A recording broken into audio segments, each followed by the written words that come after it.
Hey guys, what's up? Lewin here at GarageBand and Beyond. Welcome back. Sorry, it's been a while since I've made a video. I've been all over the place traveling and I've been mixing.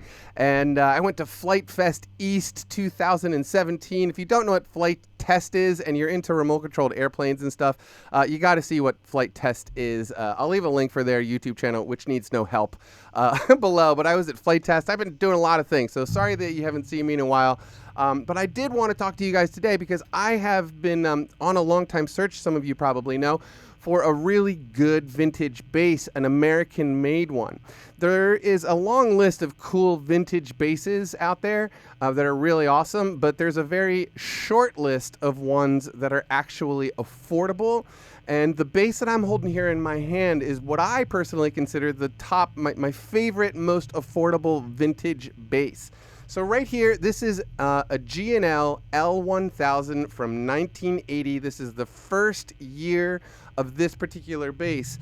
And in my opinion, I think this is probably sort of the last real true Leo Fender bass. You know, if you don't know the history, around 1965, Fender was sold to CBS. And then Leo Fender went and sort of helped start the Music Man company. And then he went on to start the G&L company. This particular bass is one of his babies. He designed this whole thing from the ground up. Why I think that this is the last true Leo Fender bass is because it's still passive. Everything after this started becoming active, and different engineers were becoming part of the electronic systems and stuff in here. I mean, Leo still had a very big hand in all of it. But once things got active, things got a little bit, you know, they were just becoming more modern. So this is a passive bass that has a lot of features that active basses do. But again, made in the United States, 1980, and I personally got this one for $600, which, I mean, it's because the finish is kind of junky, but I don't really care. I like the way it looks. It looks vintage, you know. But for $600, I couldn't leave it on the wall. You know, I was like, yes, that's what I want. I was sort of thinking $1,000 or under. I think if you're looking for a vintage instrument, if you can find it for under $1,000, you're really good to go. So, you know, I definitely recommend the L1000. But let me just play it for you because it sounds really good. I got a little drum thing going on here, so let's just listen to it.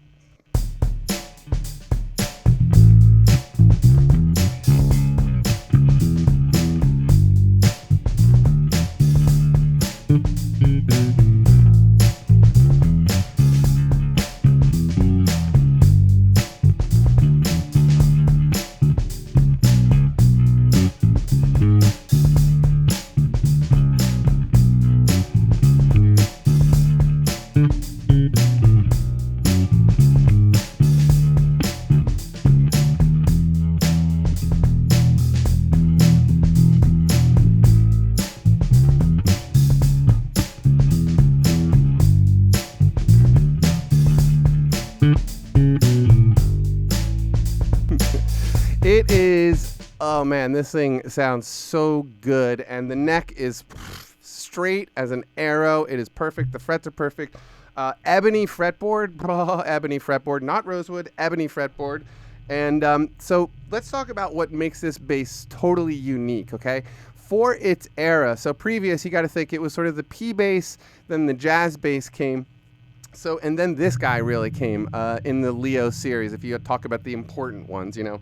The thing that makes this particularly interesting is that these two knobs here are actually a treble boost and a bass boost, where in the old days, those tone knobs on a jazz bass or a P bass, they're like high-end cuts. They're treble cuts. They're more of a filter than they are a boost. So that was a totally brand new idea in 1980, and nobody had done it before in a passive circuit, and Leo did. It's totally sweet because basically what this bass is, if you ask me, you can make it sound like a P bass, you can make it sound like a jazz bass, but you can also make it sound what I think, you know, more like a modern sound, like a Lakeland or a Music Man or something like that. It just has that also, you know, if you want to get more into, you know, it's got a great slapping tone, and I'll just turn up the treble for that.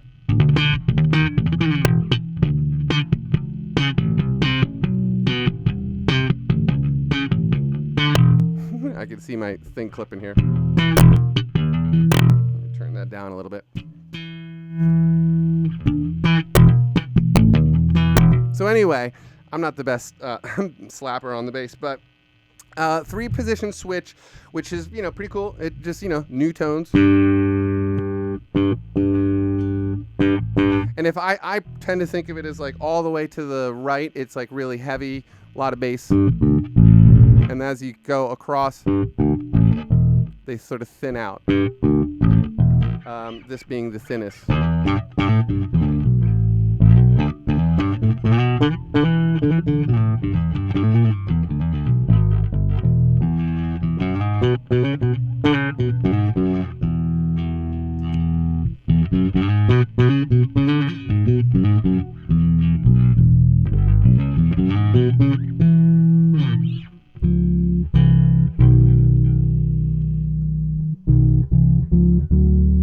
I'll roll all the bass out,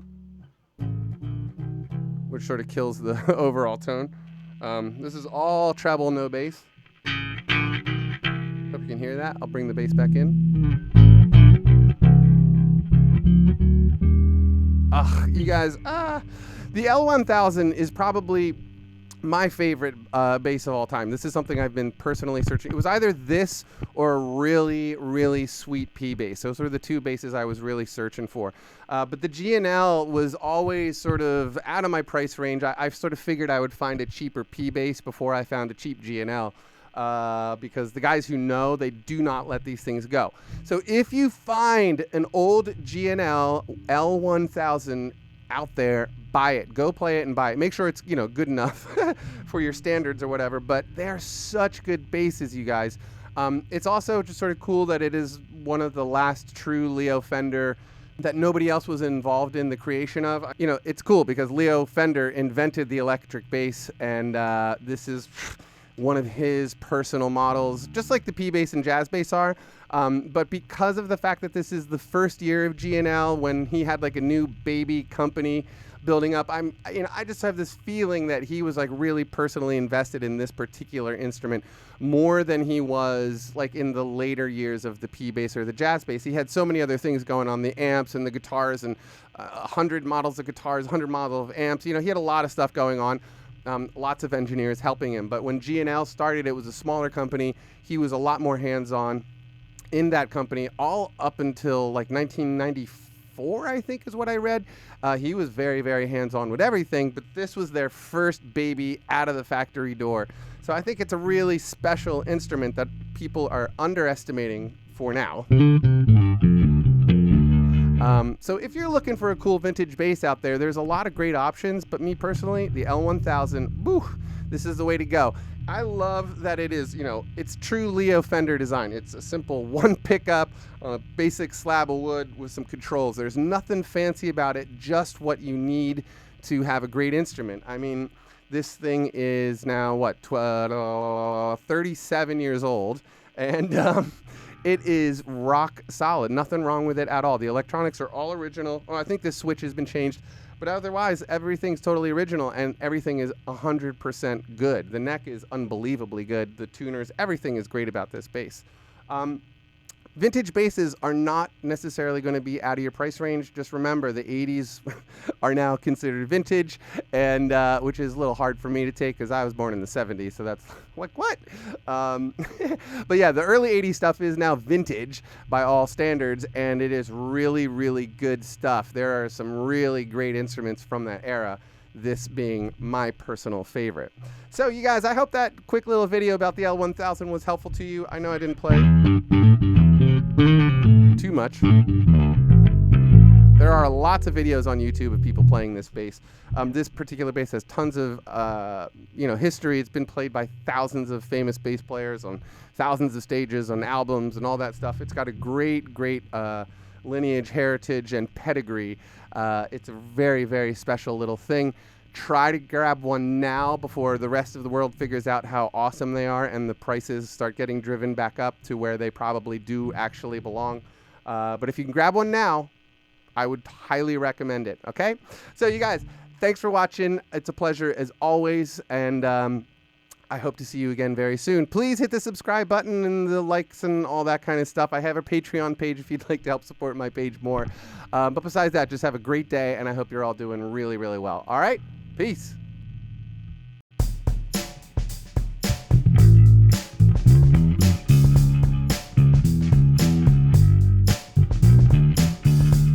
Thank you.